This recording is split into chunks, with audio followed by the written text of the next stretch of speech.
Здраво, здраво. Здраво. Ти благодарам што си овде со нас. Гаро, честа е моја денеска што ќе имаме 10 минути за прекрасен разговор, верувам. Како си? Одлично. Ти благодарам што ме покани, што ме поканивте во оваа нова и прекрасна емисија.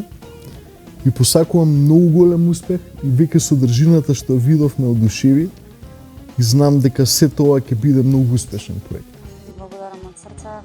Многу ми значи што еден ваков музичар на овој начин се чувствува за сето ова што го креираме. Пред се би сакала да те прашам како е да се биде музичар со неколку преживеани музички животи. Имаш огромна кариера за себе. Веројатно, исто како и ти, бидејќи си дел од музичко семејство и веќе музичар што се етаблира во сцената, и како твојот татко и како сите што сме овде и принци и сите други, знаеме дека на патот на остварување на музичкиот сон не можевме да претпоставиме што ќе не чека зад аголот, нели? И баш поради тоа мислам дека неизвестноста доведе до една посебна состојба кај еден изведувач, автор или дали музичар или композитор, кој што прави една посебна драж и есенцијално е важно да не знаеш што те очекува. Бидејќи цела таа магија кога нештото би знаеле дека ќе се случи и би било однапред осмислено и спрограмирано, не би било токав предизвик. И затоа сега можеме после многу години да се сврнеме на некои дела, на некои настани во минатото, како било, нели? Како една колекција од сеќавања, како колекција од некои проекти така натака. Но додека ги креиравме сите тие работи, навистина не знаевме што е следно. Значи се доаѓа љубов. Апсолутно љубов. Разбирам дека фактички тоа е само можност да се запознаеш со светот, со себе си и со феноменот што ни го нуди природата и универзумот. Али доживувањето е целата магија.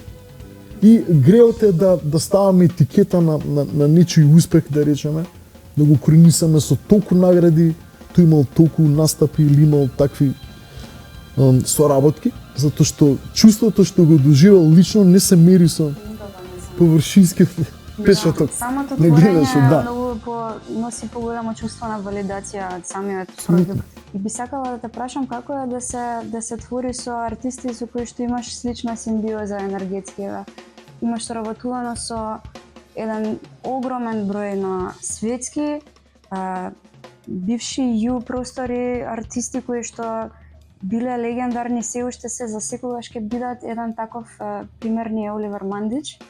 Баш пред да започнеме емисијава, ми кажа дека сте си разговарале на Вивер пред два дена. Да. Тоа е толку фасцинантно. Он е еден многу значаен музичар. Како е да се твори и пред се да се биде дел од една таква енергија и присуство? Таа музика што тој ја произведуваше порано, тоа е поп, соул, фанк, диско, многу блиска на еден светски тренд во 80-тите и 70-тите во светот, кога можам слободно да кажам дека и во тоа време Југославија беше и секако и Македонија, рамо до рамо со светската сцена музичка, што не е ни случајно зашто и денеска имаме такви автори и музичари кои што комотно можете да ги пратите во светот да направат светски хит.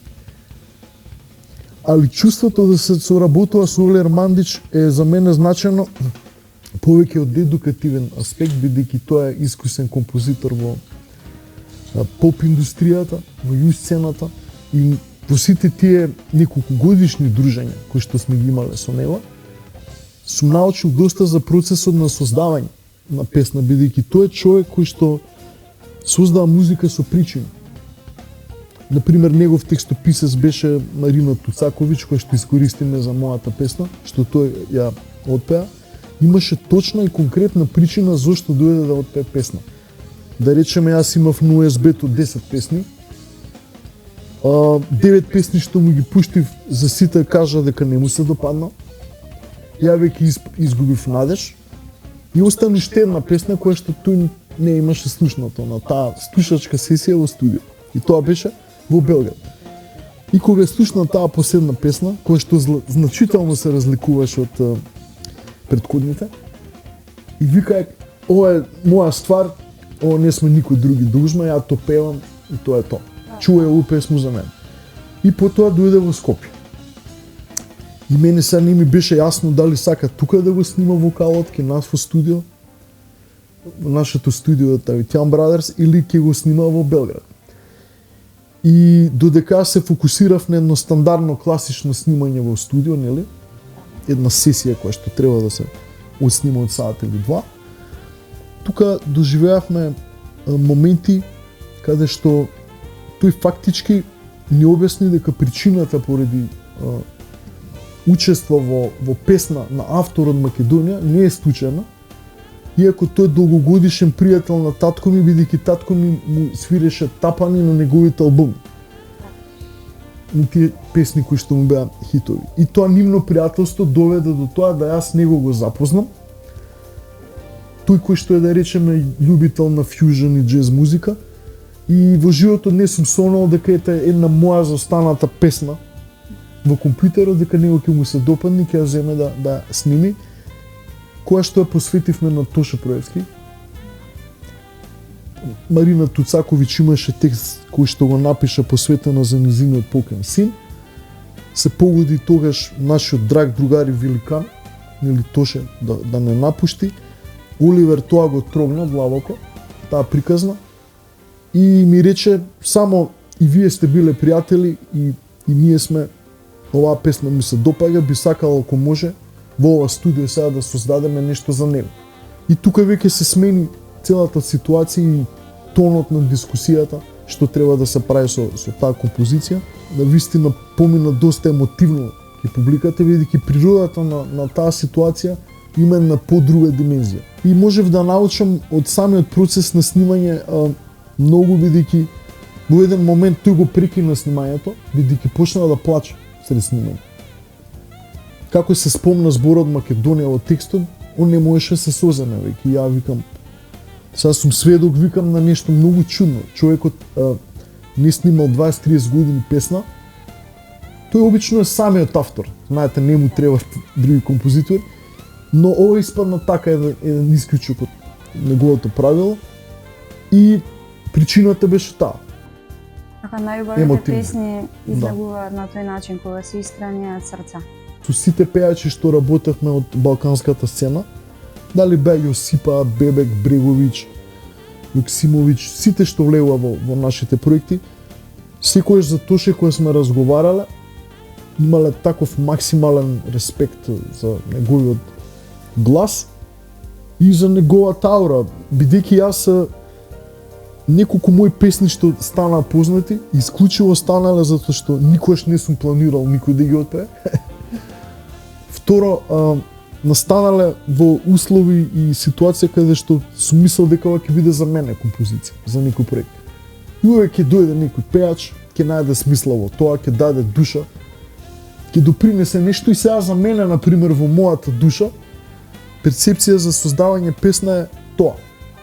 Ако имаш нешто искрено, ако имаш некаква вистинска замисла, идеја, и ако самиот текст на авторот е инспириран од животна приказка. И таквите автори кои што се кант автори, он точно знае метриката, времетрењето на зборот, како ќе допре до човекот, колку многу долго да трае тонот, мелодијата да не биде ваква или онаква, рефренот да биде таков, аранжманот да биде таков. Кога влегов во тој свет, во старт знаев дека нема да биде лесно, ќе биде доста, многу ќе треба да се работи за да се постигне, да се направи нешто толку искрено и нешто што ќе допре до луѓето. За најдобрите работи.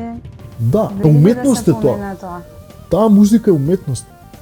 Уметност, тебе погледнете Стинг, Фил Колинс, Питер Габриел, Принц.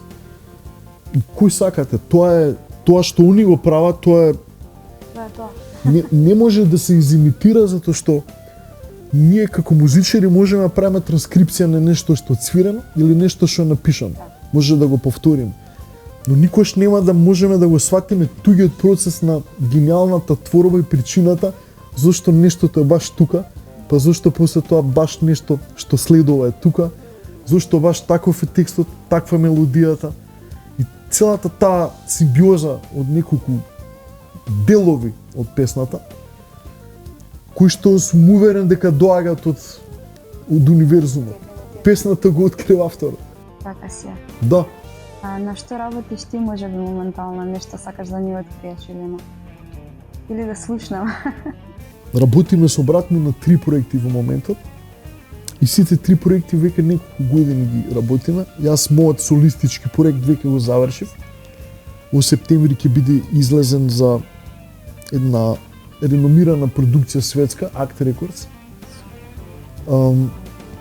Каде што практично се наоѓам како автор, аранжер и програмер на една музика која што претходно мислев дека никогаш нема да направам, бидејќи не се застапани тапаните. Туку Рани Крижа, тој оној перкусионист што свиреше со Sting, Габриел, со Алди Мола, со Питер Гебрел. Он е наш долгогодишен пријател, настапуваме 15 на години и го повика во студио да ми отсвири перкусивни лупови грувови, кои што се во Мароко, бидејќи од Мароко, се обредни ритми. Бидејќи тој почнал со музика во неговото место, едно помало место во Мароко, поради обредни причини. Тој ми кажа дека они се собираат секој викенд, неколку семејства кои што сите свират перкусии, имаат обред со перкашен инструменти. И он кога дошол во Европа, уопшто не планирал да наплатува за изведбата на перкусиите. Тоа ке ниф е нешто што извира од некоја спиритуалност, од суфизам и така натака. И тој настанува случајно откриен од Sting, тој во тој момент не знаеше кој е Sting. Едноставно е поканен на една сесија и останатото историја, нели? Неколку илјади концерти свира заедно. И јас му побарав, викам, дај ми од тие ритми, јас сакам врз тие ритми да изградам една музика, која што ќе биде и малку ориентална и племенита, ќе има амбиентален звук, ќе има и нешто со примеси на Индија и многу разноразлични источни земји имам како инспирација. Инаку е со вокали, имам гости од Франција, од Америка, од Македонија и од Германија, значи кои што ми пеат на разни јазици. И тоа е проект на кој што многу се посветив, бидејќи паралелно со тој проект со Тавитјан Брадерс работиме еден фјужен албум кој што сега пристига до крај веќе. Тоа се композиции авторски на мене и Диран, каде што на секоја композиција имаме по некој гостин од светската джез и фјужен сцена. Тоа се нели добитници на Греми награди, наши идоли од детството и сето тоа. Но пред се ги поканивме поради звукот што може да го донесат во композициите и нешто кое што сметавме дека е адекватно на нашите композиции, бидејќи одреден дел од композиции се направени под влијание на таа светска музика и конкретно тие музичари кои што ни гостуваат. И тој проект што го завршуваме сега има многу значителни музичари, тука е Џон Патитучи, Дейв Векал, Френк Гамбале, Ерик Мариента Лозној, Доминик Милер, гитаристот на Sting, да, Алди Мола. И ќе има можеби уште неколку гости, што не ги спомнав. А паралелно на тоа веќе 10 години работиме на третиот проект Македонско срце со обработките. Веќе имаме неколку снимени композиции, ќе видиме. Мислам дека со право кажав дека во еден музички живот живеете неколку животи. Ова е нереално и државава ја правите за многу посто побогата. Едноставно, за секогаш ќе служите како пример за нешто што тотално и вие сте мислеле дека е неостварливо, а денеска вие живот и го живеете со полна плуќа и целосна радост. И тоа е се што еден музичар посакува. Тоа е се што треба секој човек да се стреми кон него и ти благодарам за денешното присуство. Ова е еден од подобрите разговори што сум ги водела и во животот, и во емисија. Ти благодарам. И благодарам на присуството. Благодарам за поканата. Прекрасно се чувствувам.